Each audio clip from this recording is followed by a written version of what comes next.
আসসালামু আলাইকুম রহমতুল্লাহ বরকাতুহু। সম্মানিত নিবেদন প্রত্যাশী সদস্যবৃন্দ, আপনাদের সবাইকে স্বাগত জানাচ্ছি অনলাইন প্রস্তুতি সহায়ক পাঠশালাতে। আপনাদের সাথে রয়েছে আমি মোল্লা সালেহ, প্রভাষক বাংলাদেশ মাদ্রাসা শিক্ষক প্রশিক্ষণ ইনস্টিটিউট বিএমডিটিআই বোর্ডবাজার গাজীপুর। ইতিপূর্বে আমাদের একটা ওরিয়েন্টেশন সেশন হয়ে গেছে, সেই সাথে কি করে গণিত বিষয়ে প্রস্তুতি নিতে হয় তার একটা সেশন হয়ে গেছে। তো আমরা আজকে ইনশাআল্লাহ আলোচনা করব কি করে আপনারা বাংলা বিষয়ে প্রস্তুতি নেবেন, এবং সেই সাথে আসলে বাংলা বিষয়ের যে সিলেবাস আছে সেই সিলেবাসটা আমরা পুরোটা আলোচনা করবো ইনশাআল্লাহ ইন ডিটেইলস। এবং সেই সাথে শুরুতেই বলে রাখি যে যেহেতু আমরা প্রাথমিক স্তরে আছি, সুতরাং আমরা কিন্তু বাজার প্রচলিত দুই একটা যে গাইড আছে, প্রচলিত যে গাইডগুলো আছে সেই গাইডগুলোকে মূলত ফলো করেছি। কারণ তারা যেহেতু গুছিয়ে এগুলো রচনা করেছেন, সেই অনুযায়ী আমরা ডিরেকশন গুলো দেবো।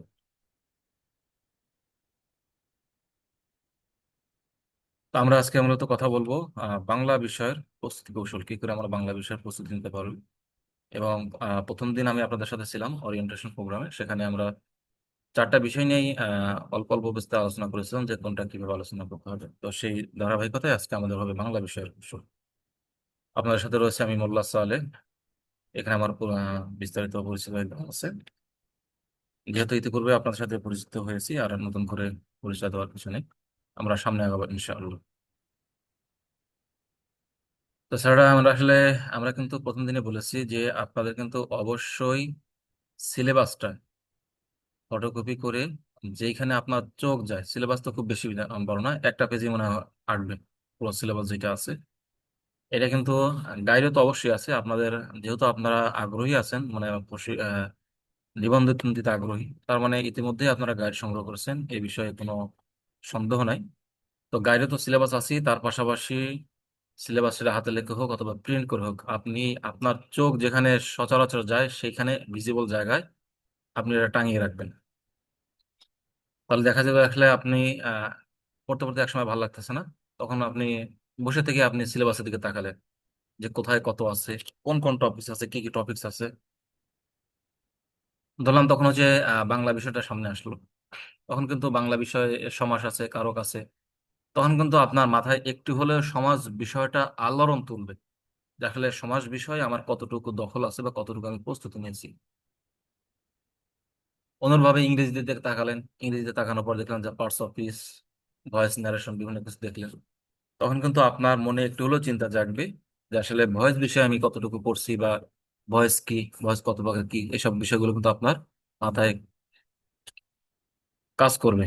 এই জন্য স্যাররা এই সকল বিষয়গুলো আপনাদের প্রতি বিনীত অনুরোধ থাকবে যে আপনারা পূর্ণাঙ্গ সিলেবাস যেখানে ভিজিবল, সেটা হতে পারে টেবিলের উপরে অথবা দেওয়ালে কোথাও লটকিয়ে রাখবেন, যেন দিনে কমপক্ষে 10 বার হলেও আপনার চোখটা সেইখানে যায়। তাহলে আপনার প্রস্তুতি নেওয়াটা সহজ হবে। কারণ একটা সিলেবাসের ভিতরে, একটা পেজের ভিতরে সকল বিষয়গুলো থাকবে, তখন আপনার জন্য খুব সহজ হবে। তো এখানে আমরা দেখতে পাচ্ছি যে প্রিলিমিনারি অংশ, যদি আমরা শুনতে পাচ্ছি যে প্যাটার্ন পরিবর্তন হবে। তো প্যাটার্ন পরিবর্তন হোক আর যাই হোক, পরিবর্তন যাই হোক, বাংলা ইংরেজি সাধারণ জ্ঞান এবং সাধারণ গণিত এইটা বোম মারলেও থাকবে, এটা কোনো মিস নাই। সুতরাং যারা একটু অ্যাডভান্স লেভেলে আছেন, আপনারা কিন্তু এখন থেকে শুরু করে দিয়েছেন এই সকল বিষয়গুলো পড়াশোনা, কারণ ফরম্যাট যাই হোক এইগুলো অবশ্যই থাকবে। সেটা হতে পারে যে ফরম্যাট চেঞ্জ হতে পারে, অথবা হতে পারে যে কিছু মার্কস কম বেশি হতে পারে। তো যাই হোক, আপনারা যদি জানা থাকে সেটা যে ফরম্যাটেই আসুক কোনো সমস্যা হবে না, আপনারা তখন আপনাদের সফলতা পেয়ে যাবেন।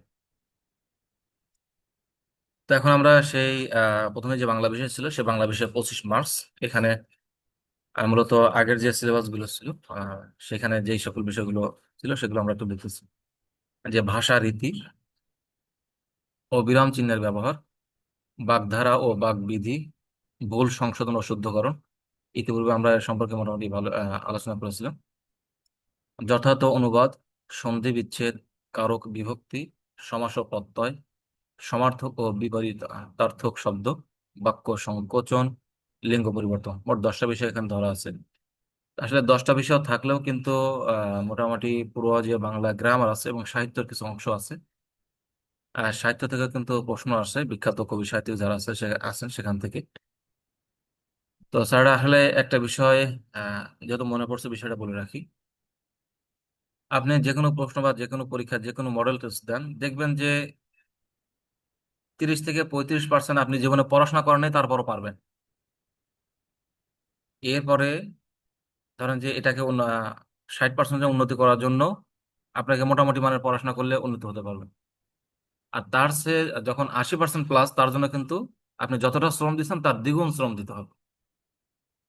সুতরাং আপনারা অনেক সময় দেখা গেলো যে হয়তো বা প্রস্তুতি নেন নাই বা মোটামুটি নিচ্ছেন, সেই সময় দেখা গেলো যে কোনো একটা প্রিভিয়াস কোয়েশ্চেন দেখতেছেন, একটা মডেল টেস্ট দেখতেছেন।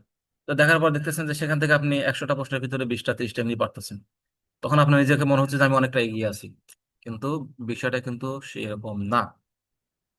কারণ 30 থেকে 40, 30%, 20 থেকে 30% বা 35 40 যাই বলি আর কি, এটা আপনি এমনিতেই পারবেন। এটা জীবনে যদি কোনোদিন নাও পড়েন তাও এই পার্সেন্টেজ আপনি পড়তে পারবেন। এটা কিন্তু একটা ট্র্যাপ। অনেক সময় আমরা বুঝতে ভুল করি যে আমি তো আসলে, তখন আপনি মনে করতেছেন যে আমি সারা বছর একটা বইও পড়ি নাই, একটা অক্ষরও পড়ি নাই, তারপর আমি 20 30টা পারতেছি। তার মানে এটা, আপনি না পড়াশোনা করলেও এই বিষয়গুলো পারবেন, এটা হচ্ছে জেনারেল বিষয়।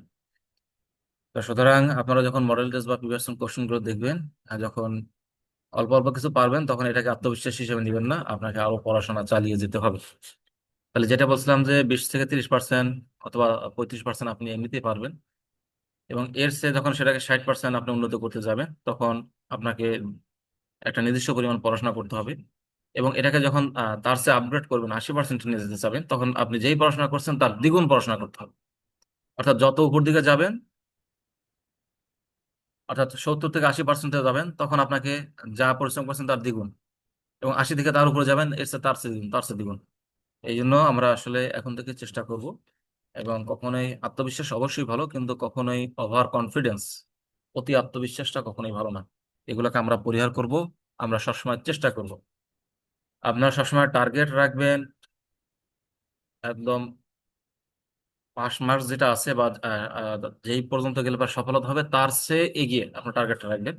তাহলে আশা করা যায় যে কোনো বিষয় আর কোনো মিস হবে না। তো আমরা একটু সামনে আগাই। আসলে বাজারে প্রচলিত বইগুলোতে বিভিন্নভাবে ধরা আছে, তো মূলত আমরা সেইভাবে আসলে একটু কথা বলতেছি।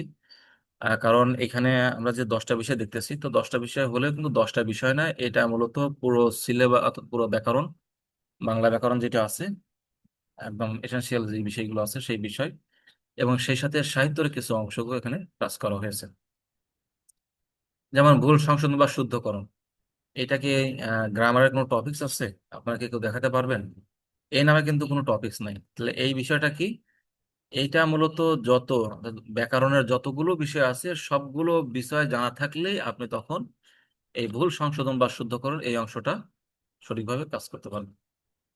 এরপর হচ্ছে ভাষারীতি। ভাষারীতির ভিতরে অনেক কিছু আছে, বিরাম চিহ্ন। তবে আমরা প্রথম দিনে বলেছিলাম যে আসলে পড়াশোনার যে তথ্যগুলো আছে, এই তথ্যগুলো দুই টাইপের, একটা হচ্ছে লিমিটেড আর একটা হচ্ছে আনলিমিটেড।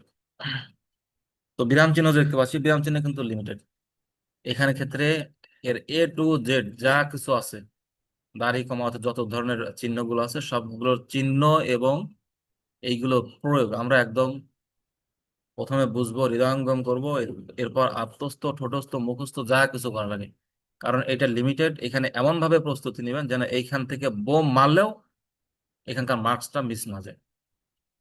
আমরা প্রথম দিনই বলেছি যে আপনাদের পড়াশোনা কিন্তু প্রিভিয়াস কোশ্চেন বা টেস্ট এগুলো দিবেন, পড়বেন, নিজেকে যাচাই করবেন। কিন্তু আপনাদের পড়াশোনা এখন হবে টপিকস ভিত্তিক। যখন বিরাম চিহ্ন পড়বেন, লাগুক 1 দিন 2 দিন, সময় দিয়ে যতক্ষণ সময় লাগে এই টপিকসটা আপনি একদম A to Z শেষ করবেন। তাহলে কি হবে? একটা আত্মবিশ্বাস আসবে যে এই টপিকস থেকে যদি কোনো প্রশ্ন আসছে আমার মিস যাবে না। এরপর ধরুন সন্ধি বিচ্ছেদ আছে, কারক আছে, অর্থাৎ এগুলো কিন্তু নিয়ম এবং লিমিটেড। এখন বাগধারা ও বাগবিধি, তো বাগধারা তো শেষ নাই। এটা আসলে কতগুলো পড়বেন? বাগধারা দেখা গেলো যে আজকেও হয়তো নতুন একটা বাগধারা তৈরি হয়ে যাচ্ছে। এবং আপনি পরীক্ষা দেওয়ার আগে, অর্থাৎ আজকে একটা বাগধারা তৈরি হয়েছে, আগামীকাল একটা বাগধারা তৈরি হতে পারে।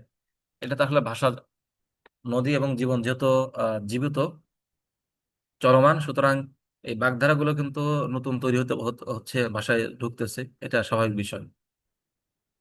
কিন্তু সন্ধি বিচ্ছেদের নিয়ম, এটা কিন্তু একটা লিমিটেড পর্যায়ে আছে। এই নিয়মগুলো সবগুলো যদি আমরা ভালোভাবে আগে বুঝি, তারপর সেগুলোকে আত্মস্থ, মুখস্থ, ঠোঁটস্থ, যা কিছু বলেন, আপনাকে এখানে দখলে রাখতে হবে। এবং আপনার ভিতরে এই আত্মবিশ্বাসটা সৃষ্টি করতে হবে যে এখানে বোম মারলেও যেন এই সন্ধি বিচ্ছেদ থেকে যেন একটা মার্কস, একটা হোক দুইটা হোক, এটা যেন আমার মিস না যায়। অনুরূপভাবে কারক এবং বিভক্তি, আমরা জানি কারকও লিমিটেড, বিভক্তিও লিমিটেড। সুতরাং এইটা যদি একটু বুঝে শুনে পড়া যায়, আসলে আমরা অনেক সময় দেখি যে ম্যাক্সিমাম আমরা যখন বিসিএস এ পড়াশোনা করছি, আমাদের অনেক বন্ধু বান্ধব দেখছি যে তারা প্রিপারেশন নিতে এইভাবে, শুধু জব সলিউশন। তো জব সলিউশন পড়লে এটা হচ্ছে কি, Jack of all trade master of নান, সবকিছু সম্পর্কে বারবার দেখা হয় কিন্তু কোনো একটা বিশেষ সম্পর্কে বিস্তারিত জানা হয় না। আপনারা জব সলিউশন বা প্রিভিয়াস কোশ্চেনও পড়তে পারেন, সেটা পড়ারও একটা পদ্ধতি বা ধরন আছে। এটার পদ্ধতি বা ধরন কি? যখন আপনি পড়তে পড়তে একটা সন্ধি পেলেন বা বিরাম চিহ্ন পেলেন, বিরাম চিহ্ন পাওয়ার পরে তখন আপনি সেখানে পড়াশোনাটা স্টপ দিবেন। স্টপ দিয়ে তারপর আপনি যাবেন যে আসলে বিরাম চিহ্ন কোথায় আছে, সবগুলো শেষ করে তারপর আবার সামনে আগাবেন। অর্থাৎ আমরা বারবার একই কথা বলছি যে লিমিটেড বিষয় এবং আনলিমিটেড বিষয়, যেই বিষয়গুলো লিমিটেড সেই বিষয়গুলোকে বেশি বেশি চেষ্টা করবেন, জোর দেওয়ার চেষ্টা করবেন। কারণ এইখান থেকে আসলে কমন পড়ার সম্ভাবনা সবচেয়ে বেশি। এখন যেমন যথার্থ অনুবাদ, এই অনুবাদটা কিন্তু আসলে সেই অর্থে কখনো কমন পড়ার মতো না। একটা ধারণা রাখতে হবে, আপনি বাদও দিতে পারবেন না। তো অনুবাদও তো শেষ নাই। আপনি পরীক্ষা দিতে গেলেন, তার আগের দিন প্রথম আলো থেকে একটা বাক্য নিয়ে সেটাকে অনুবাদ করতে দিল, ডেইলি স্টার থেকে একটা, নিউজ পেপার থেকে একটা শব্দ বাক্য নিয়ে এটাকে অনুবাদ করতে দিল। তো এইটা কিন্তু আপনি কখনোই শেষ করতে পারবেন না, তবে বেসিক কিছু রুলস বা নিয়ম আছে যেগুলো থেকে বারবার আসে এবং প্রিভিয়াস কোয়েশ্চন আছে, সেইগুলো থেকে আপনি চেষ্টা করবেন। অর্থাৎ যে সম্মানিত সদস্যবৃন্দ, আমরা যেটা বলতেছি আসলে, আমরা মোড়া দাগে দেখতে পাচ্ছি যে এইখানে যে পড়াশোনা বা তথ্য বা ইনফরমেশন যেগুলো আছে এখানে দুই ধরনের, একটা হচ্ছে লিমিটেড আর হচ্ছে আনলিমিটেড। তো লিমিটেড যেগুলো আছে সেগুলোর উপর আমরা বেশি জোর দেবো, সেগুলোকে আমরা শেষ করব। এবং আনলিমিটেড যেগুলো আছে সেগুলো কিন্তু আপনি সব শেষ করতে পারবেন না। তাহলে সেটাকে আমাদেরকে লিমিটেড করতে হবে কিভাবে? আপনি কোনো একটা বই ধরবেন, যেমন অনুবাদ। এই অনুবাদটা ধরলাম যে কোনো একটা বিখ্যাত গ্রামার বা কোনো একটা ব্যাকরণ, সেখানে একটা বেসিক ধরবেন। অথবা কোনো একটা নিবন্ধন গাইড ধরবেন, যে এই নিবন্ধন গাইডে যতগুলো আছে এই কয়েকটাই শুধু আমি পড়বো, এর বেশি পড়বো না। কারণ আপনি যতই পড়েন, এগুলো কমন পড়তে পারে না পারে, তবে বেসিক কিছু রুলস আছে, সেই রুলস গুলো তো অবশ্যই আমাদের জানা থাকা দরকার। এরপর আসি, কারক বিভক্তি আমরা আলোচনা করলাম, এটা কিন্তু লিমিটেড। এরপর আছে হচ্ছে সমাস। সমাসের ক্ষেত্রেও কিন্তু একই বিধান, অর্থাৎ এটা কিন্তু লিমিটেড পর্যায়ে আছে। আপনারা এটা পুঙ্খানুপুঙ্খানু ভাবে A to Z আমরা যদি বুঝে শুনে পড়ি, তাহলে আমাদের এখান থেকে কমন পাওয়ার সম্ভাবনাটা বেশি। এরপর প্রত্যয়, অর্থাৎ প্রকৃতিও আছে, প্রকৃতি ও প্রত্যয়। এরপর আছে সমার্থক ও বিপরীতার্থক শব্দ। এটা কিন্তু আনলিমিটেড, অসংখ্য আছে। বাংলা সমার্থক আছে, ইংরেজি সমার্থক আছে, অনেক অসংখ্য সমার্থক শব্দ আছে। তো এই আনলিমিটেড গুলোকে আমাদেরকে লিমিটেড করতে হবে কিভাবে? কোন একটা সবচেয়ে বাজারে প্রচলিত যে বইটা আছে বা সবাই যেটাকে সাজেস্ট করে, আমরাও ইনশাল্লাহ স্টাডি করার পর আপনাদেরকে সাজেস্ট করব। এবং সেই সাথে প্রিভিয়াস কোয়েশ্চেন যেগুলো আছে সেগুলোতে কোনগুলো বেশি বেশি আসছে, সেইগুলো একটা এরিয়া ঠিক করতে হবে। অর্থাৎ আপনি তো পড়বেন, পড়াশোনা কিন্তু পড়তে বসার আগে আপনি আগে আপনার একটা এরিয়া ঠিক করবেন যে ঠিক আপনি কতটুকু পর্যন্ত পড়বেন। এখন আপনি তো সারা পৃথিবীর সকল তথ্য তো আর মুখস্থ করতে পারবেন না, সকল নিয়ম কানুন তো আপনি জানতে পারবেন না, সকল সকল নিয়ম কানুন তো আপনি মনে রাখতে পারবেন না, মুখস্থ করতে পারবেন না। তাহলে আনলিমিটেড হলেও সেইগুলোকে আপনি একটা সীমারেখা দাঁড় করাবেন যে আমি এতটুকু পর্যন্ত পড়বো। সেটা কিভাবে হতে পারে? কোন একটা গাইড, কোন একটা ব্যাকরণ, কোন একটা গ্রামার, এটা নির্বাচন করার পরে যে এই গাইডে যতগুলো আছে এইগুলো আমি সবগুলো পড়বো। এরকম ভাবে আমরা আনলিমিটেড বিষয়টাকে লিমিটেড করতে পারি। এরপর বাক্য সংকোচন, এটাও একই বিষয়। অর্থাৎ এরাও কিন্তু অসংখ্য আছে, তারপরও সবগুলো তো আমরা শেষ করতে পারবো না। বেশি বেশি গুরুত্বপূর্ণ যেগুলো প্রিভিয়াস ইয়ারে বেশি বেশি আসছে, এবং সবচেয়ে আমরা বেশি দেখবো যে বাংলাদেশের যে বিভিন্ন বিসিএস ক্যাডার, বিসিএস পরীক্ষা, বিসিএস পরীক্ষার পরে আছে হচ্ছে বিভিন্ন আহ, সরকারি চাকরি পরীক্ষা, এরপরে অ্যাডমিশন টেস্টের। এইসবগুলোতে যে সকল শব্দগুলো বারবার আসছে, বেশি বেশি আসছে, আমরা সেইগুলোকে নির্বাচন করে লিমিটেড করব এবং শুধু সেই সংখ্যক পরিমাণই পড়াশোনা করব। এখন স্যাররা ভাষারীতি, এটা আমরা একটা আহ, বই থেকে নিয়েছি, অর্থাৎ বাজারে প্রচলিত একটা গাইড থেকে নিয়েছি। যেহেতু এখন পর্যন্ত সরাসরি আমাদের ওইভাবে কোনো নিজস্ব কিছু নাই, তো অবশ্যই আমাদের কোনো না কোনো কিছু একটা সহায়তা নিতে হবে। তো আমরা মূলত একটা বাজারে প্রচলিত কোনো একটা বইয়ের সহায়তা নিয়েছি, এবং সেটা হচ্ছে নিবন্ধন পরীক্ষার জন্যই হচ্ছে বই। তো এখানে ভাষারীতি দেখেন কি কি আছে: সাধুরীতি ও চলতি রীতির পার্থক্য, এটা বাংলা গ্রামার বা বাংলা ব্যাকরণ যেটা আছে, নবম দশম শ্রেণীর মুনীর চৌধুরীর লেখা। এটা খুললে পরে প্রথম যে অধ্যায়টা আছে, এখানে মূলত সাধুরীতি চলিত রীতি, সাধুরীতি চলিত রীতির প্রয়োগ, সাধু ও চলিত রীতির রীতির বিভিন্ন পদের রূপভেদ, এরপর বাংলা ভাষার উৎপত্তি ঠিক কবে কোথায় কিভাবে উৎপত্তি হয়েছে। এবার আবার শব্দ কত প্রকার, তাই না, উৎপত্তিগত দিক থেকে শব্দ কত প্রকার, বিভিন্ন সেগুলো সামনে আসবে। এরপর হচ্ছে আহ ভাষার ব্যাকরণ, অর্থাৎ বাংলা ভাষার ব্যাকরণ প্রথম কবে, যেমন আমরা জানি যে নাথানিয়ান, ব্রাসি, হেলহেড, অর্থাৎ এই ব্যাকরণগুলো প্রথম কে তৈরি করছে, কবে কিভাবে আসছে, সেই বিষয়গুলো সম্পর্কে আমরা জানবো। এরপরে গুরুত্বপূর্ণ যুক্তবর্ণ, এটা এটা এই সিকোয়েন্সটা কিন্তু অবশ্যই কিন্তু স্যাররা আমরা আমাদের স্ট্যান্ডার্ড ধরবো নবম দশম শ্রেণীর যে বাংলা ব্যাকরণ বই আছে, কারণ যত প্রশ্নই আসুক এইখান থেকেই আসে, কারণ এটা হচ্ছে স্ট্যান্ডার্ড। যারা প্রশ্ন করেন তারাও কিন্তু এটাকেই ফলো করে, যেহেতু এটা সরাসরি সিলেবাস আছে। সেখানে কিছু গুরুত্বপূর্ণ যুক্ত বর্ণ দেওয়া আছে, যে যুক্ত বর্ণগুলো তো লিমিটেড, এগুলো এখন আমরা আগে বুঝবো, বোঝার পর একদম মুখস্থ করবো। এরপর হচ্ছে ধ্বনির পরিবর্তন, যে ধ্বনি থেকে ধ্বনির পরিবর্তন, এই বিষয় সম্পর্কে আমরা আলোচনা করব। এরপর হচ্ছে বাংলা ভাষায় ব্যবহৃত বিভিন্ন প্রকার শব্দ, অর্থাৎ শব্দ আমরা জানি যে উৎপত্তিগত দিক থেকে শব্দ 5 প্রকার: দেশি, বিদেশি, তৎসম, তদ্ভব। এবার তৎসম, অর্ধ তৎসম, তদ্ভব, দেশি বিদেশি বিদেশি, তদ্ভব অর্ধতৎসম তৎসম। এই যে 5 প্রকার, তাই না? তাহলে বাংলা ভাষায় ব্যবহৃত বিভিন্ন প্রকার জি শব্দগুলো, এই শব্দগুলো নিয়ে আমরা আলোচনা করবো, কারণ অনেক সময় প্রশ্ন আসে যে এই শব্দটি কি শব্দ, এবং সেই সাথে বিদেশি শব্দ থাকলে কিন্তু আসে যে হারিকিরি কি শব্দ, চা কোন ভাষার শব্দ, এবার যে নামাজ কোন ভাষার শব্দ, রোজা কোন ভাষার শব্দ। জি জি এইগুলো যেহেতু লিমিটেড, আবার কিন্তু থাকে যে আহ, দুইটা ভাষার শব্দ একসাথে হচ্ছে, যেমন চৌহদ্দি, চৌ হিন্দি শব্দ, হুম, হদ্দি আরবি, হদ আরবি আরবি শব্দ। আরবি শব্দ। তো এইগুলো কিন্তু হচ্ছে লিমিটেড বিষয়, এইগুলো আমরা ইনশাল্লাহ আয়ত্তে রাখার চেষ্টা করব। এরপর আছে পারিভাষিক শব্দ। পারিভাষিক শব্দ বলতে হচ্ছে যেটা হচ্ছে সরাসরি কোনো অনুবাদ হয় না, পারিভাষিক শব্দ কোন শব্দের জন্য কোন শব্দ ব্যবহার করা হয়, এগুলোকে পারিভাষিক শব্দ বলা হয়। যেমন দাপ্তরিক ক্ষেত্রে অনেক শব্দগুলো আছে, সেসব শব্দ আমরা আয়ত্তে আনার চেষ্টা করব। এরপর হচ্ছে বাংলা সাহিত্যের মৌলিক আলোচনা। যদিও আমাদের সরাসরি বাংলা সাহিত্য ধরা নেই, তারপরে কিন্তু বাংলা সাহিত্য থেকে প্রশ্ন আসে, এবং সেক্ষেত্রে বাংলা সাহিত্য তো আসলে কবি সাহিত্য তো শেষ নাই। বিসিএস এর বই আমরা ধরুন 200+ বা তার চেয়ে কত, এখনো যদি বাংলাদেশ হিসাব করা হয়, স্বনামধন্য 200+ সাহিত্যিক আছে। তাহলে আমরা আসলে কতটুকু করবো, কত দূর করবো? তো এই ক্ষেত্রে আমরা ফলো করতে পারি P11, অর্থাৎ পিএসসির 11 জন, পিএসসি করতে 11 জন, আগে সিলেবাস ছিল, এখন না। এখন তো 200 মার্কসের, আগে এক সময় বাংলা সাহিত্যে অর্থাৎ বাংলা লিখিততে 11 জন কবি সাহিত্যিক সিলেবাসভুক্ত ছিলেন। তো তাদের গুলো আমরা বেশি পাঠ করব, সেগুলো নিয়ে আমরা সামনে আলোচনা করব। এবার এরপর হচ্ছে বাংলা সাহিত্যের বিভিন্ন বিষয়ের প্রবর্তক ও জনক। নাটক প্রথম কে তৈরি করছে, গদ্য সাহিত্য প্রথম কে তৈরি করছে, বিরাম চিহ্ন কে প্রচলন করছে, প্রথম উপন্যাসের নাম কি, প্রথম মহাকাব্যের নাম কি, প্রথম নাটকের নাম কি, প্রথম কবি মুসলমান কবির নাম কি, তো এই সকল বিষয়গুলো শব্দগুলো আছে সেগুলো এগুলো আসলে কোনো যুক্তি নেই, এগুলো আপনাকে মুখস্থ করতে হবে। এবার কবি সাহিত্যিকদের উপাধি, বিদ্রোহী কবি কার নাম, পল্লী কবি কার নাম, পল্লী কবি কিন্তু আরো একজন আছেন। তো এরকম যে আছে, এরপরে যে পঞ্চমণ্ডপ তাদেরকে বলা হয়।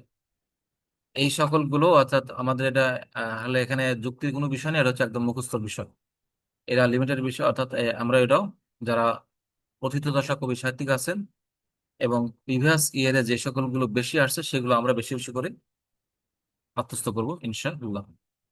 এরপর কবি সাহিত্যিকদের প্রকৃত নাম ও ছদ্মনাম, যেমন আছে বনফুল নামে আমরা একজন জানি যে একজন সাহিত্যিক আছেন, ওনার নাম বালাইচাঁদ মুখোপাধ্যায়। এরকম আরো অনেকেই আছে যে যারা নিজ নাম লুকিয়ে ছদ্মনামে লেখালেখি করছেন। তাদের প্রকৃত নাম এবং ছদ্মনাম আমরা জানার চেষ্টা করব। এরপর বাংলা সাহিত্যের ইতিহাস বিষয়ক প্রামাণ্য গ্রন্থ ও রচয়িতা, অর্থাৎ বাংলাদেশের বাংলার ইতিহাস যা আছে, বাংলা সাহিত্যের ইতিহাস, সেই ইতিহাসের যে বইগুলো আছে এটা কে তৈরি করছেন, কবে লিখেছেন, এবং বিখ্যাত বইগুলোর নাম কি, এই সকল বিষয়গুলো। এরপরে বাংলা বিখ্যাত ব্যাকরণ গ্রন্থ ও রচয়িতা, অর্থাৎ বাংলায় ব্যাকরণ গ্রন্থ কারা কারা লিখেছেন এবং তাদের নামগুলো কি সেটা আমরা জানবো।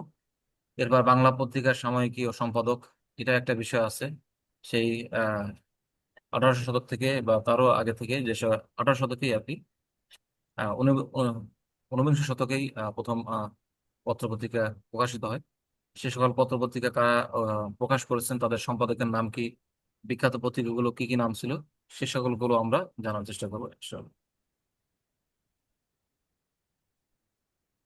তবে সবচেয়ে বড় বিষয় যে আসলে আপনাদের কিন্তু কোনো একটাকে বই কি, তো যেহেতু বাজারে ডেডিকেটেড অর্থাৎ নিবন্ধনের জন্য ডেডিকেটেড বই আছে। যেমন আমরা দেখছি যে শিক্ষক নিবন্ধন অ্যানালাইসিস একটা বই আছে, আবার বিদ্যাবাড়ির বই আছে। এরকম প্রচলিত যে সকল বইগুলো আছে, তো ঘুরিয়ে ফিরে সব বইগুলো একই। স্যার, আপনার কথা শোনা যায় না। যার শোনা যায় না তার নেটের সমস্যা, আমাদের শোনা যাচ্ছে। যে তাহলে মনে হয় আপনার একটু সমস্যা আছে, একটু আপনি যেখানে ইন্টারনেট ভালো পায় সেখানে আপনি একটু যাবেন, তাহলে সুবিধা হবে, যেহেতু অন্যরা শুনতে পাচ্ছেন এবং সেই সাথে আমিও শুনতে পাচ্ছি, কারণ আমি মোবাইল থেকেও যুক্ত আছি। সেখানে আমি ডিভাইসে শব্দ হচ্ছে, আমি শুনতে পাচ্ছি। তো এইভাবে আসলে আপনারা কিন্তু অবশ্যই এই যে বললাম, শিক্ষক নিবন্ধন অ্যানালাইসিস, গাজী মিজানুর রহমান, উনি একজন মোটিভেশনাল স্পিকারও, আমাদের বিশ্ববিদ্যালয়ের বড় ভাই, রাষ্ট্রবিজ্ঞানের ছাত্র সম্ভবত। ওনার বইটা আছে। আবার বিদ্যাবাড়ি যে বই, বিদ্যাবাড়ি এখনো খুবই আছে, তো তাদের বইগুলো আমরা ফলো করতে পারি। অর্থাৎ যে কোনো একটা বই আপনারা কি করবেন, স্ট্যান্ডার্ড ধরবেন, যাতে আপনার যে কোনো একটা তো ফলো করতে হবে। ফলো করে সেটা থেকে আপনারা মূলত প্রিপারেশন নেবেন। ধরে দেখেন বাইরে তবে হইতেছে। একটা বিষয়, যেমন আমি বিসিএস পড়ার সময় ধরেন যে অনেক বই ছিল, প্রফেসর ছিল, এরপর হচ্ছে ওরাকাল ছিল, আর অনেকগুলো ছিল, কনফিডেন্স ছিল। তবে আমি সবসময় ওরাকালকে প্রিফার করতাম, কারণ ওরাকাল বইটা ছিল ডিটেলস অনেক বেশি থাকে। তো অনেক বেশি থাকলে পরে সেখান থেকে দাগিয়ে দাগিয়ে আপনি অল্প অল্প করে পড়তে পারেন, কিন্তু যদি থাকেই অল্প, সেখানে দেখা গেলো যদি একটা মিসিং হতে পারে। তো এই জন্য আসলে যেই বইটাতে ডিটেলস লেখা থাকে আপনার সেই বইটাকে ফলো করবেন, স্ট্যান্ডার্ড ধরবেন। ধরলাম যে আপনার কাছে দুইটা বই আছে, ওরাকাল এবং প্রফেসরস। তো ওরাকালে দেখা গেলো যে সবই ধরা আছে, আর প্রফেসরসে অল্প অল্প ধরা আছে। তখন আপনি কি করবেন, প্রফেসরসের যেগুলো ধরা আছে সেগুলো ওরাকালে দাগিয়ে নিলেন, যে এটা প্রফেসরসে ধরা আছে। তাহলে এইভাবে কিন্তু বুঝতে পারবেন যে তাহলে সহজেই একটা বই থেকেই আপনারা দুই তিনটা বইয়ের প্রিপারেশন হয়ে যাবে।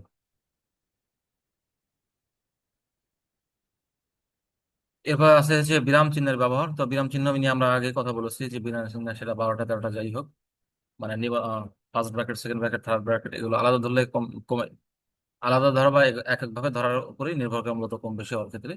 তো এটা কিন্তু লিমিটেড, এবং এটার ব্যবহারটা কিন্তু আমাদের বাস্তবিক জীবনেও প্রয়োজন পড়ে। এই জন্য এই বিষয়ে A to Z যা কিছু আছে সেগুলো শিখবো, এবং সেগুলোর ব্যবহারটা কিভাবে করা যায় সেগুলো আমরা শিখবো ইনশাআল্লাহ।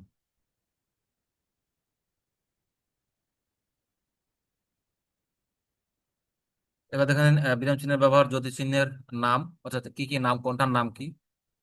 যেমন কিন্তু এটা এখান থেকে দুই ধরনের প্রশ্ন আসে। একটা হচ্ছে ব্যবহার, একটা বাক্য লেখা থাকলো যে এখানে এই বাক্যে বিরাম চিহ্ন ব্যবহার করুন, এই একটা বিষয়।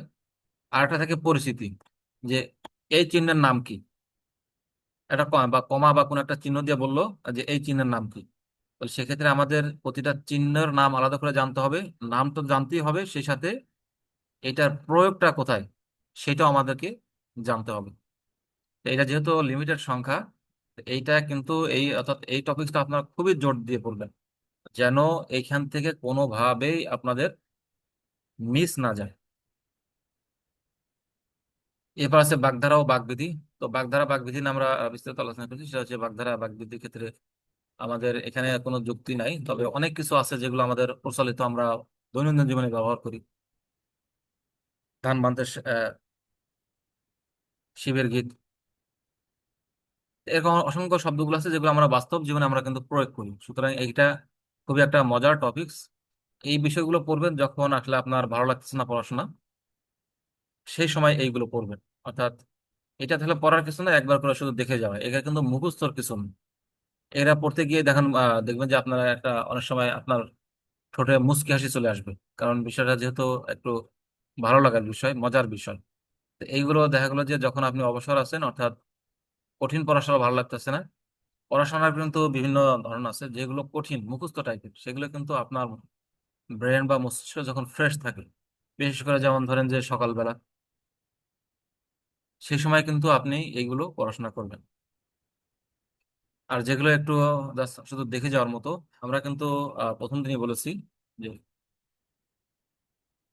সামথিং অফ এভরিথিং, অর্থাৎ সকল বিষয় সম্পর্কে কিছু কিছু জানতে হবে, অ্যান্ড এভরিথিং অফ সামথিং, এবং কিছু কিছু বিষয় আছে এই বিষয়গুলো সম্পর্কে পুঙ্খানুপুঙ্খানু A to Z থ্রোলি জানতে হবে।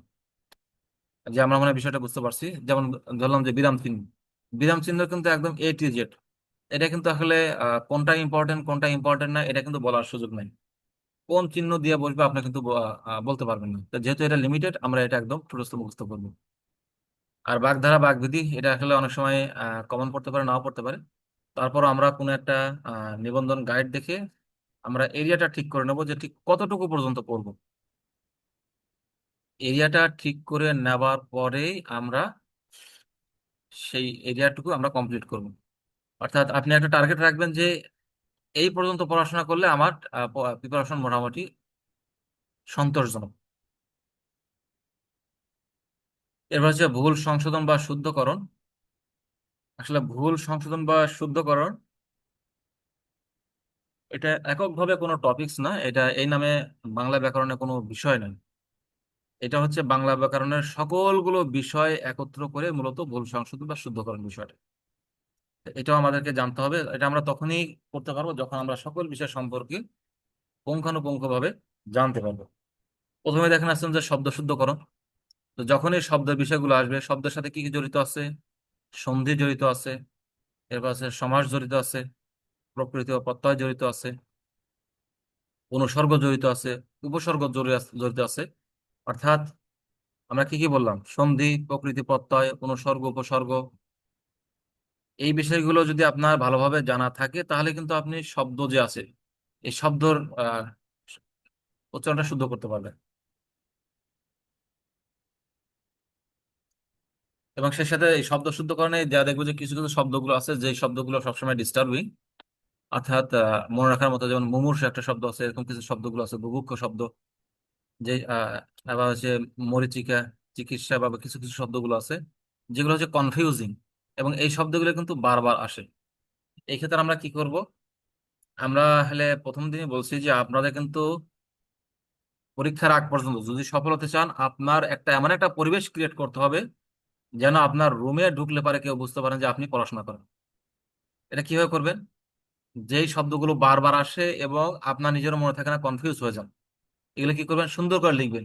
লিখে আপনার চোখ যেখানে প্রতিদিন যায়, যেভাবে বলছি যে আপনি সিলেবাস প্রিন্ট করে দেওয়ালে টাঙা রাখবেন, অনুরূপ ভাবে চোখ যেখানে যায় সেইখানে, অথবা পড়ার টেবিলে, আপনি যেখানে পড়ার টেবিল বসেন, পড়ার টেবিলে এক পাশে বা দেওয়ালে যেই শব্দগুলো বারবার আসে কিন্তু খুবই আপনি বারবার ভুলে যান, সেই সকল শব্দগুলো লিখে আপনি দেওয়ালে টানিয়ে রাখবেন।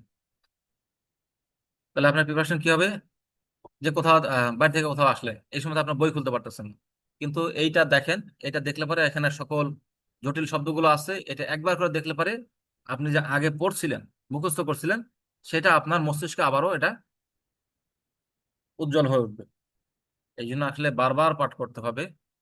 আপনি একবার পড়ে যে আপনি আসলে মনে থাকবে সেটা কিন্তু কখনো সম্ভব না। যেমন আমি আসলে এখন আমি টেবিল আছি, তো আমার তো আসলে বিশেষ পরীক্ষা দেওয়া শেষ, এখনো কিন্তু আমার টেবিলে সেই বইগুলো আছে, এবং আসলে ধুলামালা পড়ছে এই জন্য বের করতেছি না। আমি যদি গাণিতিক যুক্তি বইটা, ওরাকলের আমি লিখিত যে বইটা আছে, সেখানে কিন্তু আমি প্রতিটা টপিক্সের তারিখ দিতাম যে এই টপিক্সটা আমি কবে কবে পড়াশোনা করছি। দেখা গেলো যে একই টপিক্স আমার কমপক্ষে 5-7 বার বা তার চেয়ে বেশি বার হয়ে গেছে এই টপিক্সটা পড়া। তো আপনারা সেক্ষেত্রে চাইলে এটাও করতে পারেন যে একটু ডেট দিয়ে রাখবেন যে যে টপিকসটা পড়তেছেন। অর্থাৎ আপনার যে বই আছে এই বইয়ের জন্য কোথাও কোনো অংশ ফাঁকা না থাকে, আপনি সেখানে বিভিন্ন রকম টোকাটুকি কিছু চিহ্ন দিয়ে রাখবেন। দেখা গেলো যে আপনি যে চিহ্ন দিয়েছেন ওই চিহ্নের কারণে মনে পড়লো যে না, আপনি এখানে কিছু একটা পড়ছেন। আপনি বই কিনবেন, বইটাকে আপনি সফল হওয়ার পরে এই বইয়ের আর কোনো দাম নাই, কিন্তু এই বইটাকে আপনি একদম আপনার নোট খাতা বানিয়ে রাখবেন। যত রকমের নতুন তথ্য পাবেন এই বিষয়ে আপনি আর সবসময় করবেন যে দাগিয়ে দাগিয়ে পড়বেন। যে কাজটা আমি করতাম, হাইলাইটার তো আছে, এরপরে দেখবেন যে আহ 5 কালারের কলম পাওয়া যায়। দেখা গেলো যে একটা থেকে আরেকটা একটু দাগালেন, একটু ভিন্ন কালারের দাগালেন, যেগুলো জটিল শব্দগুলো আছে। অবশ্যই অবশ্যই কিন্তু আপনাদেরকে দাগিয়ে দাগিয়ে পড়তে হবে। আপনার পাতাটা, আপনার বইটা খুললেই যেন একজন বুঝতে পারে যে আসলে আপনি পড়াশোনা করছেন। দেখা গেলো যে আমাদের আসলে আপনার প্রস্তুতি নিয়ে এমন অবস্থা থাকে যে আসলে আপনার এখানে পড়ছেন, কোনো দাগ নাই, কোনো কিছু নাই। একটু বলি যে আসলে কেন আমরা দাগিয়ে পড়ব। এখন কিন্তু আপনাদেরকে পরামর্শ দিচ্ছি যে আপনারা একটা টপিক 2 দিনে পড়বেন। বলছে যে সময় নিয়ে পড়েন, যেহেতু সময় আছে, একটা টপিক 2 দিন পরে এটাকে আত্মস্থ করবেন। এবং এই পড়ার সময় কিন্তু আপনি দাগিয়ে দাগিয়ে পড়বেন যে কোনটা একটু জটিল মনে হচ্ছে, কোনটা আপনার কাছে ইম্পর্টেন্ট মনে হচ্ছে, কোনটা একটু ভালো মনে হচ্ছে, কঠিন মনে হচ্ছে। এটা আপনি কি করবেন, দাগাবেন। এতে করে সুবিধা হবে কি, পরীক্ষার আগে কিন্তু আপনাকে একদিনের সকল বিষয় বা এক সপ্তাহের সকল বিষয়গুলোকে রিভাইজ দিতে হবে। আপনার যদি দাগানো থাকে তাহলে বই খুললেই আপনার ওই দাগের দিকে চোখ গেলে পারি অল্প সময় আপনার রিভাইজটা হয়ে যাবে। আসলে সফলতা বলতে কি, আপনি বারবার পড়বেন। একেবারে একবার পরে যে আহ, উদ্ধার করতে পারছে এমন সংখ্যা খুব কম। যাদেরকে আল্লাহ তাআলা অতিরিক্ত মেধাবী দিচ্ছেন, এমন অনেকে আছেন যে একবার শুনে মুখস্থ রাখতে পারে, তাদের হিসাব ভিন্ন। এর বাইরে যারা আছেন, আমাদেরকে পরিশ্রমের কোনো বিকল্প নাই। আপনি আসলে 1 বছরের পরিশ্রমে আপনি একটু কল্পনা করেন যে আসলে এখন কোথায় আছেন। আর 1 বছরের পরিশ্রমে আপনি যদি চাকরি না থাকে তাহলে চাকরি পাবেন, এখন যদি সহকারী শিক্ষক বা সহকারী মৌলবি থাকেন তাহলে আপনার পদবি এবং গ্রেড কিন্তু চেঞ্জ হয়ে যায়। আসলে শুধু এইটা কল্পনা করবেন যে আপনি সবসময় এইটা, অর্থাৎ আপনার যে লক্ষ্য আছে এই লক্ষ্য নিয়ে আপনার কল্পনা করতে থাকবেন।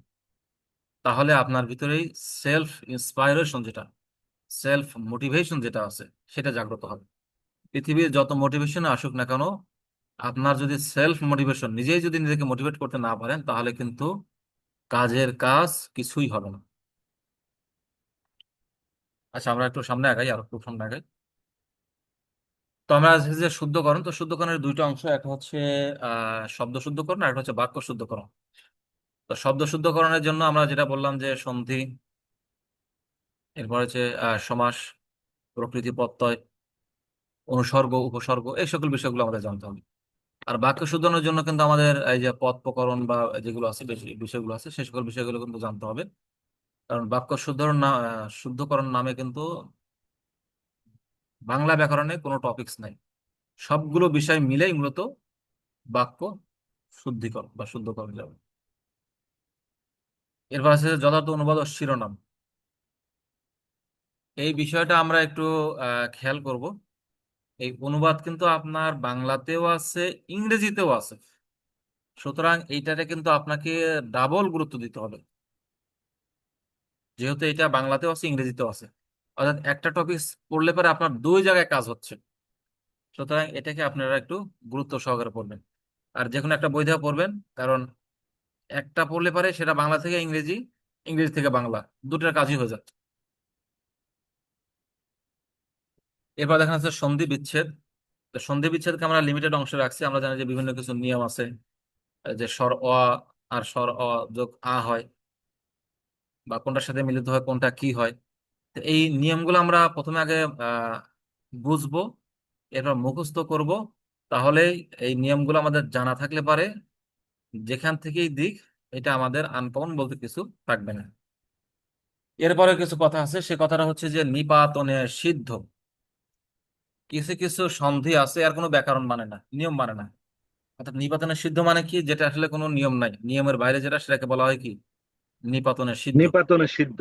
তারপরে হচ্ছে কারকের মধ্যে নিমিতার্থে চতুর্থী, এগুলো হচ্ছে জি, ব্যতিক্রম। আর যে যেগুলো ব্যতিক্রম আছে এই ব্যতিক্রম গুলো আমরা কি বলছি, লিখবেন চিরকুটে, কাগজে লিখে আপনার চোখ যেখানে যায়, আপনার পড়ার টেবিলে, আপনার শোবার খাটে, আপনার দেওয়ালে, আপনার দরজায়, যেখানে চোখ সবসময় যায়, এইগুলো লিখে আপনি একদম টানা রাখবেন। তাহলে প্রস্তুতি যে আপনি আহ, টেবিলে বসে যে পড়াশোনা করবেন তা কিন্তু না।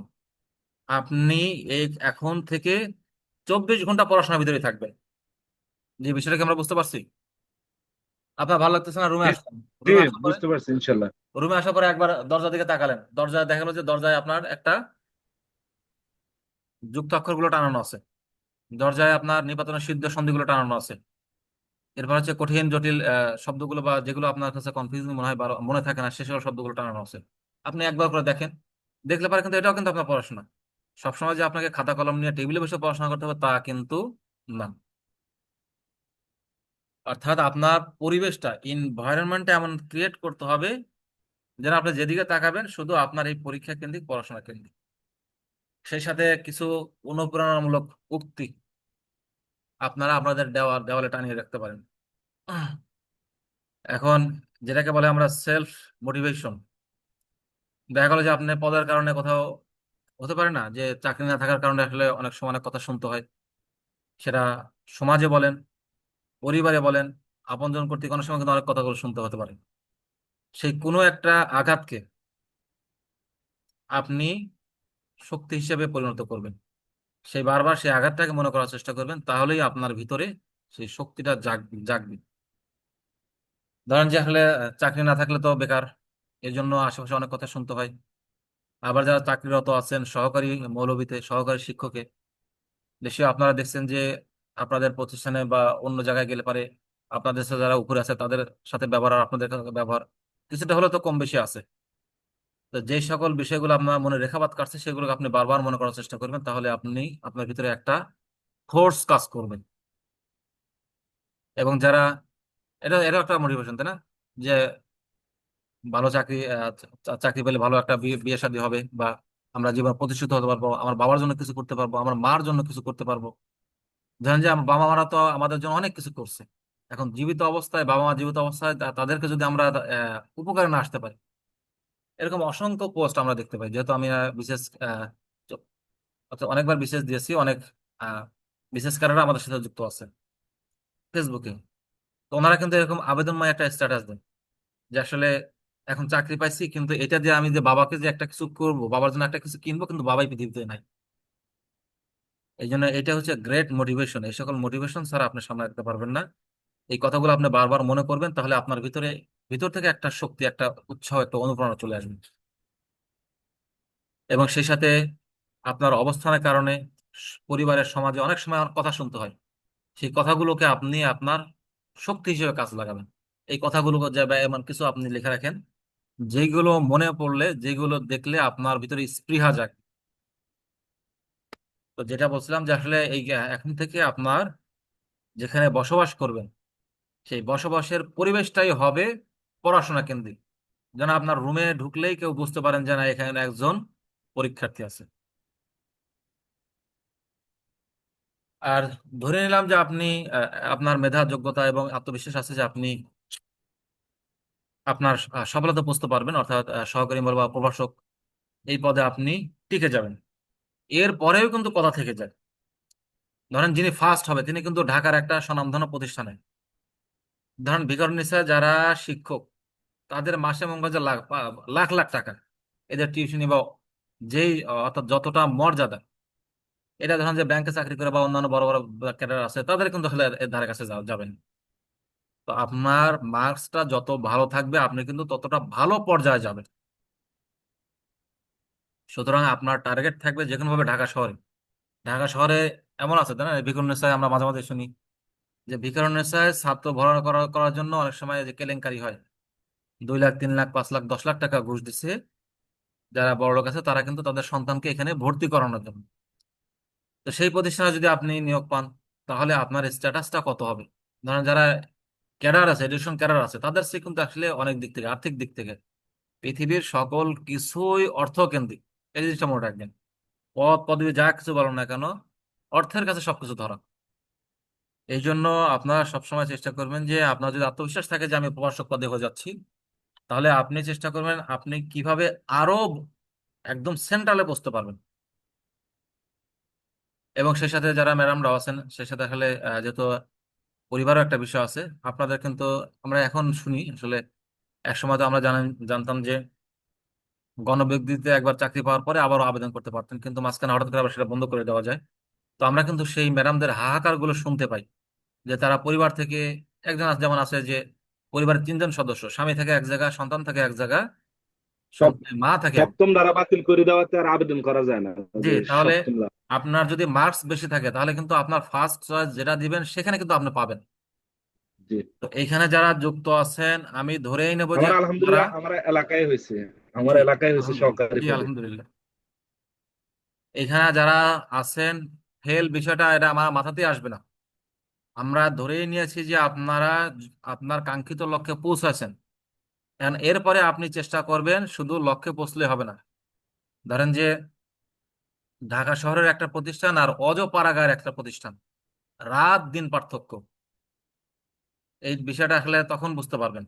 এই জন্য সবাই। প্রাতিষ্ঠানিক বেতনের অনেক হিসাব নিকাশ আছে, জি জি, প্রাতিষ্ঠানিক অনেক আছে। বেতন আসলে একটা সুবিধা। প্রতিষ্ঠান জি। বুঝতে পারছেন তো, একটা প্রতিষ্ঠান একটা সাইনবোর্ড, ধরেন বিকারুন্নিসা বা রেসেন্ট ইসলাম মডেল কলেজ বা ভিন্ন যে বড়, ধরেন ঢাকা যে বড় বড় কলেজ আছে, অথবা জেলা পর্যায়ে যাই, উপজেলা পর্যায়ে অনেক যে বিখ্যাত বিখ্যাত প্রতিষ্ঠানগুলো আছে, সেইগুলোতে যুক্ত হলে পারে কিন্তু আপনার মর্যাদা, সামাজিক যে একটা অবস্থান, সেটা কিন্তু অনেক গুণে বৃদ্ধি পাবে। তো আমরা এখানে যারা যুক্ত আছেন, ফেল শব্দটা আমরা কাউ মাথা আনবো না। আমরা এটা এখানে যুক্ত হচ্ছে মানে ধরে নেন যে আপনি যদি, অর্থাৎ আপনাকে মনটাই, অর্থাৎ আপনার মাইন্ডটাই এইভাবে সেট করে নিতে হবে যে আমি সফল হয়েছি, কিন্তু আপনাকে পরিশ্রম করতে হবে। এখন আপনি আপনার পোস্টিং এর জন্য ভালো জায়গায় যাইতে হবে, এই জন্য আপনাকে এখন আরো বেশি পরিশ্রম করতে হবে। শুধু চাকরি পাওয়া না, আমাদের টার্গেট থাকবে শুধু চাকরি পাওয়া না, আমরা আমাদের সুবিধাজনক জায়গায়, কাঙ্ক্ষিত জায়গায় যেন পোস্টিং পাই, এটা আমাদের সবচেয়ে বড় চাওয়া হবে। যে আসলে আমি তো দেখতে পাচ্ছি না কতজন যুক্ত আছি আমরা, যেহেতু স্ক্রিনটা শেয়ার করা আছে, একটু বলবেন। আমাদের 21 জন যুক্ত আছে, জি আপনি সহ। ধন্যবাদ। জি ধন্যবাদ। আমি সহ মানে আমি একাই দুইজন, কারণ আমি দুইটা ডিভাইস থেকে যুক্ত আছি। তাহলে 19 জন। আচ্ছা জি, সমস্যা নাই জি। এরপর আছে দেখেন কারক, তাই না? কারকের বিষয় আছে। কারক আসলে, কারক কি যখন আসবে তখন সাথে বিভক্তি আসবে। যেখানে কারকের আলোচনা সেখানে বিভক্তি আলোচনা একই সাথে থাকে। এবারে বিষয়, বিভিন্ন বিষয়গুলো এটা আসলে একটা গাইড থেকে নিয়েছি, এবং নামটাও বলি, শিক্ষণ নিবন্ধন অ্যানালাইসিস বইটা, অর্থাৎ বিদ্যাবাড়ি বইটা এবং শিক্ষণ নিবন্ধন অ্যানালাইসিস, এই দুইটা আমরা সংগ্রহ করেছি, এই দুইটা থেকে মূলত এগুলো নেওয়া, এবং সেই আলোকেই বর্ণনা করতেছি। অপাদান অধিকরণ কারকের পার্থক্য, এক নজরে কারক নির্ণয়ের সহজ উপায় বা বিভিন্ন বিষয়গুলো আছে, কারক ও বিভক্তি নিয়ে কিছু গুরুত্বপূর্ণ প্রশ্নোত্তর, সমাস ও প্রত্যয় বিন্যাস, যে সমাস নিয়েও অনেক কথাবার্তা আছে, এবং প্রকৃতি প্রত্যয়। প্রকৃতি প্রত্যয় কিন্তু অনেক জটিল একটা বিষয়। আমরা জানি যে গুণ বৃদ্ধি, অর্থাৎ শরীর থেকে কিভাবে শারীরিক হলো, দিন থেকে কিভাবে দৈনিক হলো, ভূগোল থেকে কিভাবে ভৌগোলিক হলো, সহচর থেকে কিভাবে সাহচর্য হইল, সহিত, তাই না? আমরা জানি যে সাহিত্য, হিত মানে কল্যাণ, মানে কি সাথে, সহিত মানে যার সাথে কল্যাণ আছে, এই সহিত থেকে কিভাবে সাহিত্য হলো, এইগুলো হচ্ছে আহ প্রকৃতি প্রত্যয়। এটা আসলে খুবই একটা জটিল বিষয়। তো আমরা ইনশাআল্লাহ এই বাংলা বিষয়টা আমি দেখব। আর যখন এই বিষয়গুলো আলোচনা আসবে আপনারা অবশ্যই আমাদের ধারাবাহিকভাবে থাকবেন এবং আমাদের দিক নির্দেশনাগুলো মনে মেনে চলবেন। আশা করি সফলতা ইনশাআল্লাহ অবশ্যই আসবে। এরপরে সমাস। সমাসের আমরা জানি যে কয়েকটা প্রকার আছে: দ্বন্দ্ব সমাস, কর্মধারয় সমাস, তৎপুরুষ সমাস, বহুব্রীহি সমাস, দ্বিঘ সমাস, অবয়ব সমাস। এর ভিতরে সবচেয়ে কর্মধারায়, এইটা নিয়ে সবচেয়ে যত পেঁচ, বুঝতে পারছেন তো? এই যে রূপক কর্মধারায়, এই কর্মধারায়, সেই কর্মধারায়, এটা সবচেয়ে, এখান থেকে বেশি প্রশ্ন আসছে এবং এইখান থেকে সবচেয়ে বেশি জটিলতা আছে। তো সমাসের সমাসের জন্য একদিন ডেডিকেটেড ক্লাস থাকবে, সেদিন আমরা এই বিষয়ে বিস্তারিত আলোচনা করব। আরেকটা বিষয় বলি, আসলে আপনারা কিন্তু আমাদের ক্লাস কবে হবে তার ভরসা বসে থাকবেন না। আপনারা কিন্তু আপনাদের মতো করে একবার করে রিভাইজ দেওয়া শুরু করবেন, তাহলে পরবর্তীতে কি হবে, আপনার ধরাটা সহজ হবে। এখন আমাদের ক্লাস কবে হবে সেই আশা কিন্তু আপনি বসে থাকবেন না। আপনি এখন থেকে আপনার মতো একটা স্টাডি রুটিন সেট করবেন, রুটিন সেট করে আপনি সামনে আগাবেন। তা না হলে কিন্তু পিছিয়ে পড়ে যাবেন। যে সময় আসলে অনেকেই যে বলতেছেন যে সিলেবাস পরিবর্তন হবে, এই জন্য অনেকে বসে আছে। আপনি যে সময় বসে আছেন এই সময়ে ঠিক কেউ না কেউ কিন্তু বাংলাদেশে কোনো না কোনো প্রান্তে বসে সে পড়াশোনা করতেছে। সুতরাং আপনি যে সময় বসে বন্ধুদের সাথে আড্ডা দিচ্ছেন, মোবাইল টিপতেছেন, সিনেমা দেখতেছেন বা অন্য কিছু করতেছেন, গল্প গুজব করতেছেন, আত্মীয় স্বজন বাসায় বেড়াতে যাচ্ছেন, ঠিক এই সময়ে আপনার কোন এক প্রতিযোগী কিন্তু বসে বসে টেবিলে পড়াশোনা করতেছে। সুতরাং এই তো কোরআন শরীফ আয়াত, তাই না? কুল হাল ইয়াস্তাবিল্লাযিনা ইয়ালামুনা ওয়াল্লাযিনা লা ইয়ালামুন। বলছেন যে, হে রাসূল তুমি বলো যে যারা জানে আর যারা জানে না তারা কি কখনো সমান? তো যারা টেবিলে বসে পড়তেছে আর যে টেবিলে বসে পড়তেছে না, এরা কি কখনো সমান হতে পারে? সুতরাং আপনাকে সময় দিতে হবে, অধ্যবসায়ের কোনো বিকল্প নাই। যেমন আমার কথা বলি, আসলে আমার তো পড়াশোনা তো আসলে বিভিন্ন পর্যায় থেকে বিভিন্নভাবে পড়াশোনা শুরু করছি। তো আমি কিন্তু আসলে ওইভাবে আমি যখন বিশেষ শুরু করি তখন দেখি যে আসলে আমার অবস্থানটা কোথায়, একদম তলানিতে। তখন কিন্তু আমি সেই ধরেন ম্যাথের কথা বলি, একদম সেই ক্লাস 6 থেকে শুরু করছি। তো সেই সময় এমন পড়াশোনা করতাম, এমন হয়তো যে আমি হলে থাকতাম। তো হলের ভিতরে তো থাকা ঘরের সবকিছু ব্যবস্থা আছে, যে 15 দিন এমন হয়েছে যে আমি হল থেকেই বের হইনি, শুধু রুমে পড়াশোনা করছি, খাওয়া দাওয়া করছি, আবার রুমেই আবার হাঁটলে। হলের ভিতরে তো সবকিছু পাওয়া যায় এবং বিশাল মাঠ আছে, হাঁটাচলা সবকিছুই আছে। এই জন্যই আসলে এই কয়েকটা দিন আপনারা একাগ্র চিত্তে এখন থেকে পড়াশোনা শুরু করেন। পরীক্ষা কবে হবে, এটা সার্কুলার কবে হবে, এটা নিয়ে আপনার কোনো টেনশন নাই। যেদিন হয় হবে, আপনি সদা সর্বদা পরীক্ষার জন্য প্রস্তুত থাকবেন। আচ্ছা, তারপর সমাজ বিষয় গেল, এরপর আমরা একটু সামনে আগাই। এরপর হচ্ছে প্রত্যয়, প্রকৃতি প্রত্যয় আছে, এটা নিয়েও খুবই আলোচনা। প্রকৃতি প্রত্যয়টা খুবই কঠিন, অনেক সময় আমরা মুখস্থ করি। আসলে আমরা মুখস্থ করবো, মুখস্থ করার আগে কিন্তু আমাদের বুঝতে হবে। তো আমরা যদি নাই বুঝি তাহলে তো আসলে আমাদের মুখস্থ করা সেটা স্থায়ী হবে না। এরপর সমার্থক ও বিপরীতক শব্দ, এখানে কোনোটা যুক্তি আছে, কোনোটা যুক্তি নাই। কিছু কিছু আছে যে নিয়ম মানে, কোনো কোনো বিষয়গুলো কিন্তু আছে যে নিয়ম মানে না। যেমন আছে কি আহুত, এই শব্দ শুরুতে অনা যুক্ত করছে, অনাহুত। কিন্তু দিনের সাথে দিন এবং রাত, এর ভিতরে কি কোনো সম্পর্ক আছে? এটা ভিতরে কোনো সম্পর্ক নাই। তাহলে এগুলো হচ্ছে কিছু আছে যে বোঝার বিষয়, কিছু আছে মুখস্থের বিষয়। এগুলো আপনাদেরকে এবং যেহেতু অসংখ্য বিষয়, অনেক আছে সমার্থক শব্দ, আপনি কোনো একটা বই থেকে আপনি একটা এরিয়া সেট করবেন যে আমাকে এই পর্যন্ত পড়াশোনা করতে হবে, সেই অনুযায়ী আপনি পড়াশোনা করবেন। তো সমার্থক শব্দ বিপরীত শব্দ নিয়ে একই বিষয়, অর্থাৎ সমার্থক এবং বিপরীত শব্দ সবসময় একই সময় থাকে। এবং এটা কিন্তু ইংরেজিতেও আছে, সিনোনিম এবং অ্যান্টোনিম, সেটাও আপনারা একটু চেষ্টা করবেন। তো সিনোনিম এবং অ্যান্টোনিমের কিন্তু শেষ নাই, অসংখ্য আছে। সেখানেও কিন্তু আপনারা কি করবেন, একটা এরিয়া সেট করবেন যে আমি আসলে, অর্থাৎ সম্মানিত সদস্যবৃন্দ, আসলে আমরা কিন্তু পড়ার আগে আপনার কিন্তু একটা প্ল্যান থাকতে হবে। আমরা প্রথমে কিন্তু বলছি যে সিলেবাসটা কি করবেন, আপনার চোখের সামনে থাকবে। তো সিলেবাস নেওয়ার পরে সে সাথে আপনার একটা ডায়েরি থাকবে, একটা ডায়েরি মেনটেন করবেন। সেই ডায়েরিতে আপনি টুকে রাখবেন যে আসলে বাংলাতে আপনার কি কি সিলেবাস আছে, এর ভিতর থেকে সিলেবাস থেকে কোনগুলো একদম বোঝা ছাড়া, ঠোঁটস্থ, মানে কোনো বুঝ টুজ কিছু নাই। যেমন আছে নিপাতনে সিদ্ধ, সন্ধি, এবং কিছু কঠিন শব্দ, শব্দের বানান। এগুলোর কোনো যুক্তি নাই, কোনো বুঝ কিছু নাই। এগুলো হচ্ছে আপনাকে একদম গাধার মতো, যেমন গাধা পিঠে করে লবণ নিচ্ছে নাকি চিনি নিচ্ছে সে কিন্তু বুঝতে পারে না। জাস্ট তার কাজ শুধু বহন করা, এখানে বোঝার কোনো অপশন নাই। কিছু কিছু বিষয় আছে, এইগুলো জাস্ট আপনি কি করবেন, শুধু মুখস্থ রাখবেন, এখানে বোঝার কোনো সুযোগ নাই, অপশন নাই। তাহলে সেটাকে আপনার পয়েন্ট আউট করবেন যে এই বিষয়গুলো আপনাকে মুখস্থ করতে হবে। এরপর দ্বিতীয় ধাপে আসবেন যে এই বিষয়গুলো আপনাকে আগে বুঝতে হবে, তারপর মুখস্থ করতে হবে। যেমন কি আছে সন্ধির নিয়মগুলো। সন্ধির নিয়মগুলো তো এখানে তো একটা রুলস আছে, নিয়ম আছে, যে স্বর অ যোগ স্বর অ আকার হয়। তাহলে একটা রুলস থাকার পরে তারপরে এই রুলসটা আপনাকে বুঝবেন, তারপরে এটা আপনি রুলসটা মুখস্থ করবেন, সেই অনুযায়ী প্র্যাকটিস করবেন। আর এরপরে কিছু কিছু বিষয় আছে, সেগুলো বিষয় হচ্ছে কি, অর্থাৎ শুধু আপনাকে জানতে হবে আর কি। তো এগুলোর ভিতরে আছে যেমন আমরা বলতে পারি যে এই যে বাগধারাগুলো আছে। বাগধারাগুলো আসলে এটা হচ্ছে আপনাকে হৃদয়ঙ্গম করতে অর্থাৎ বুঝতে হবে আর কি। এইভাবে আপনি 3টা ক্যাটাগরি করবেন প্রত্যেকটা বিষয়, যে একদম ঝাইরা মুখস্থ, আর হচ্ছে বুঝে মুখস্থ, আর হচ্ছে বুঝে বুঝে পড়া।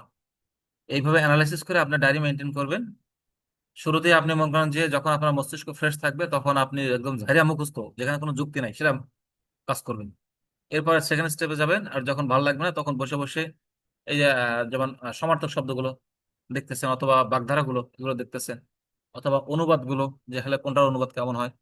অনুবাদ কিন্তু কখনোই মুখস্থ করতে যাবেন না, মুখস্থ করে কিন্তু কখনোই অনুবাদ আপনারা শেষ করতে পারবেন না, এবং প্রস্তুতি নিতে পারবেন না।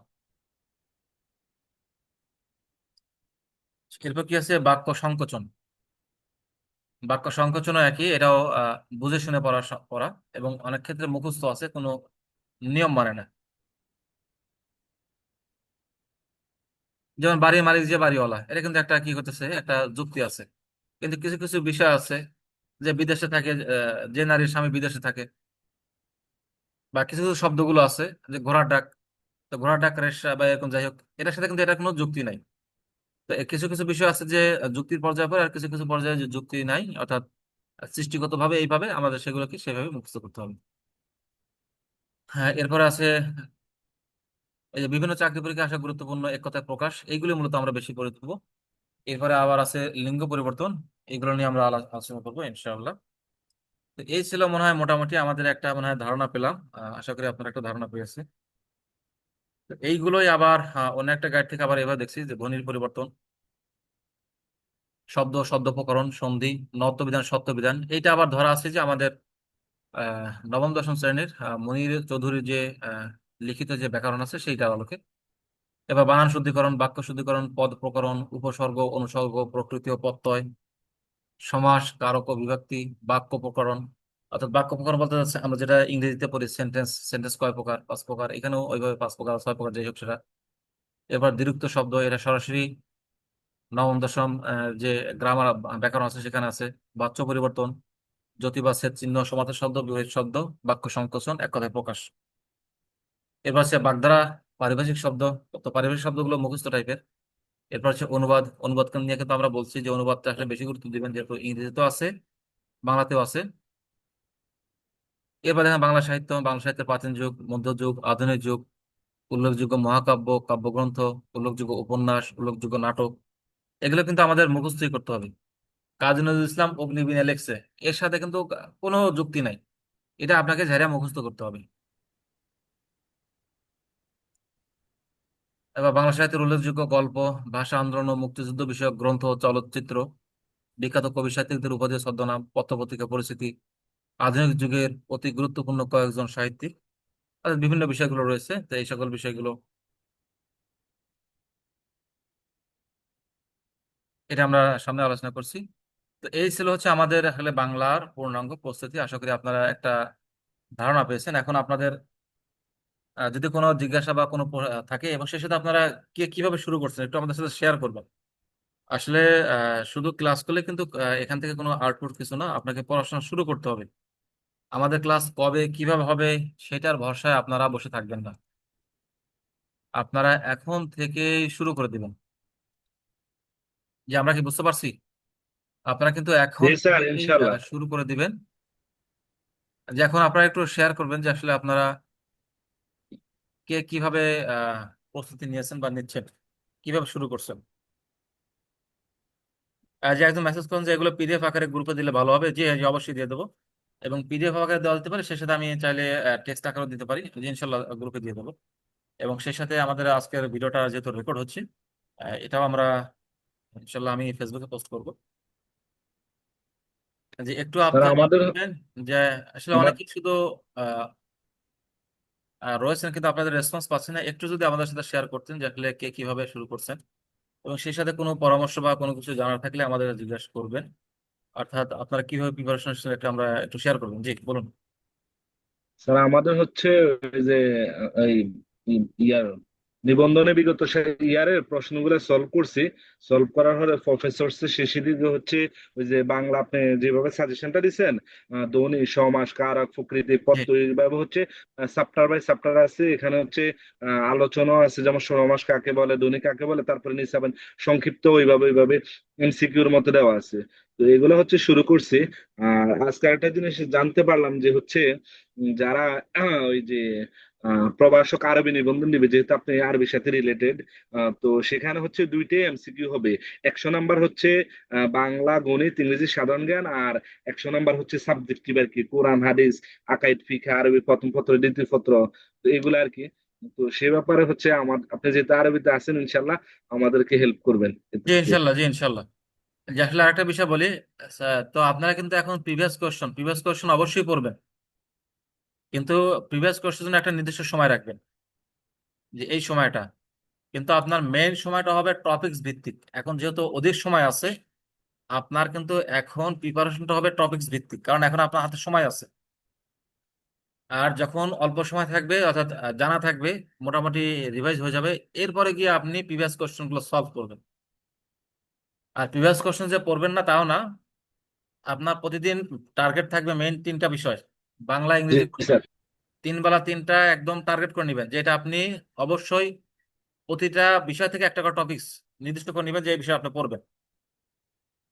প্রতিদিন একটা করে টপিক শেষ করবেন, এবং সেই সাথে যখন ভালো লাগতেছে না, তখন কি করবেন, শুয়ে শুয়ে বসে বসে প্রিভিয়াস কোশ্চেন গুলো একটা দুইটা বা যতগুলো পারেন সলভ করবেন। কিন্তু প্রিভিয়াস কোয়েশ্চেন নির্ভর আপনার কিন্তু প্রিপারেশন নিলে আপনি কিন্তু সফল কাম নাও হতে পারেন। জি স্যার, তখন হবে ইনশাল্লাহ কি, যে নিশ্চিত। আপনার নলেজটা হবে ভাষা ভাষা, সবকিছু পারতেছে অল্প অল্প, কিন্তু আপনার বেসিকটা থাকবে না। তো এখন যেহেতু সার্কুলারই হয় নাই, আপনার এখন সবচেয়ে মোক্ষম সময় আপনি বেসিকটা অর্জন করবেন। যেমন যে আপনি জ্যোতিষচিহ্ন ধরেন, যে দেখা গেলো যে 5-6টা সবসময় আসতেছে, আপনি সেগুলো সম্পর্কে খুব ভালোভাবে জানলেন, কিন্তু বাকিগুলো হয়তো বা আসে নাই, ওইগুলো তো আসে নাই, আপনি ওগুলো প্রিপারেশন নিলেন না, কিন্তু পরবর্তীতে সেখান থেকে প্রশ্ন দিল। তো এখন যখন পড়তে বা প্রিভিয়াস কোশ্চেন সলভ করতে গিয়ে যখন জ্যোতিচিহ্ন আসবে, তখন আপনি জ্যোতিচিহ্নতে যাবেন, যাবার পরে জ্যোতিচিহ্নতে যা আছে সেগুলো একদম ঝেড়ে শেষ করবো, তারপর আপনি সামনে আগাবেন। অর্থাৎ মোট কথা হচ্ছে যে আপনার এখন প্রিপারেশনটা হবে কিন্তু টপিকস ওয়াইজ। শুধু প্রিভিয়াস কোশ্চেন সলভ করলে কিন্তু আহ, অনেক বিষয়গুলো আপনার বাদ থেকে যাবে, আপনাকে এখন বেসিকটা অর্জন করতে হবে। যে আমরা কি কথা বুঝতে পারছি? জি স্যার, জি বুঝতে পারছি। যে শুধু একজনই কথা বলতেছেন, একটু বাকিরা একটু কথা বলবেন, আমাদের সাথে একটু, আপনাদের সাথে একটু আপনাদের অভিজ্ঞতাগুলো শেয়ার করবেন।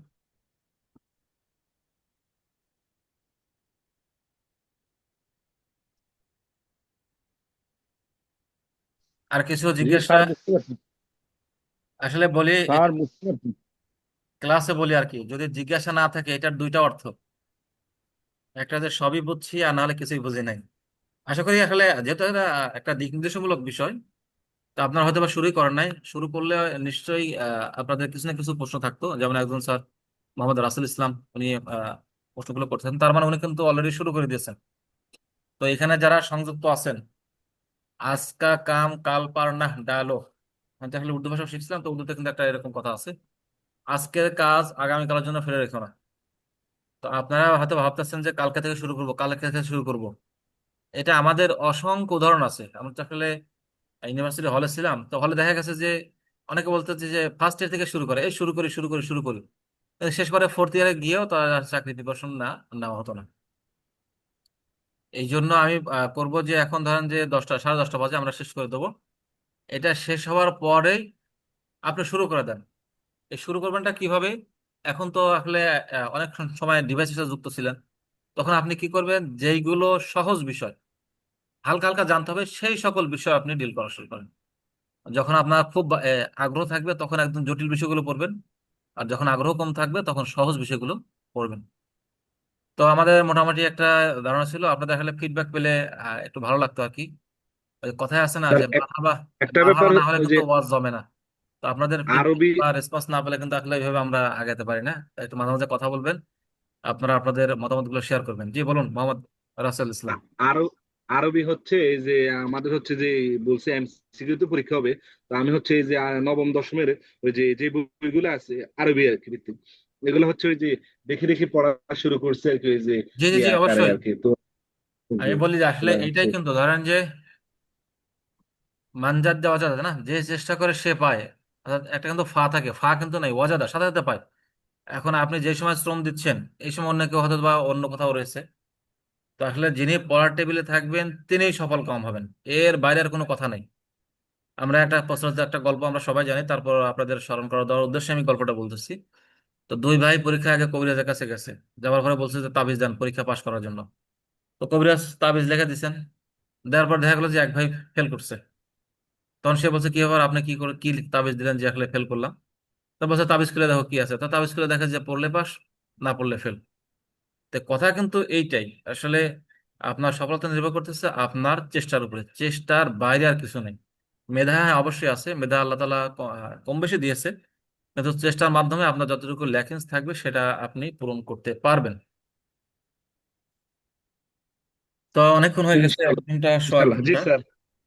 জি আর কি কোনো কিছু আহ, জানার বা জিজ্ঞাসা আছে? নাহলে আমরা আজকের মতো শেষ করে দিতে চাচ্ছি।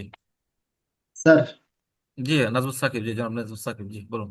আমরা যারা শুরু করি নাই এখনো পড়াশোনা, তারা কি বই দিয়ে শুরু করলে ভালো হবে সেটা একটু এইটা আমি বলি, আমাকে একটু। চাকরির বাজারে যত বই আছে সবই এক, বুঝতে জি পারছেন তো? আপনি জি যে জি কোনো একটা চাকরি, বাজার চাকরি বই, আবার এই কোচিং টোচিং এগুলো সব মাথা থেকে ঝেড়ে ফেলেন। আমি বলি ধরেন আমি ঢাকা ইউনিভার্সিটিতে ভর্তি হয়েছি কিভাবে। আমি কিন্তু আসলে কখনো কোচিংও করি নাই, ঢাকা ইউনিভার্সিটি ভর্তির ক্ষেত্রে কোচিংও করি নাই। কি ছিল, আমি ইউসিসি একটা গাইড নিয়ে সেই অজপাড়া গায়ে বসে কিন্তু একা একা প্রিপারেশন নিয়ে আমি কিন্তু সেই ঢাকা ইউনিভার্সিটি ভর্তি হয়েছিলাম। জি তো স্যার। আমাদের সময় বা এখনো কিন্তু ধরেন কোচিং ছাড়া এই দিক নির্দেশনা গুলো কিভাবে পাইছি, অর্থাৎ সেলফ মোটিভেশন। আপনাকে আপনি নিজেকে এখন থেকেই, আপনি যদি শিক্ষক না হয়ে থাকেন, আপনি এখন থেকে নিজেকে শিক্ষক বা প্রভাষক হিসেবে ভাবতে শুরু করেন।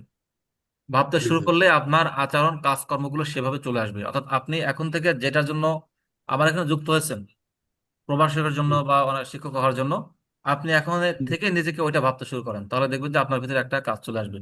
আপনি বলতেছেন এখনো শুরু করেন নাই, আসলে তাহলে কিন্তু এই ক্লাস দিয়ে আসলে কিছুই হবে না। এখানে জাস্ট আমরা তো বলি যে আমরা যখন আপনার শিক্ষক হওয়ার পর যদি মাদ্রাসায় যুক্ত হন, যখন এখানে আসবেন, আমরা তো বারবার বলি যে অংশগ্রহণমূলক পদ্ধতি। তো এখানে কিন্তু বক্তৃতা পদ্ধতি, আমি শুধু বলতেছি আপনারা শুনতেছেন, এক কান্দে শুনতেছেন এক কান্দে বের করে দিচ্ছেন, কিছুটা মনে থাকতেছে কিছুটা মনে থাকতেছে না। কিন্তু আসলে আপনি নিজে শুরু করেন, আপনাকেই শুরু করতে হবে যদি সফল কাম হতে চান।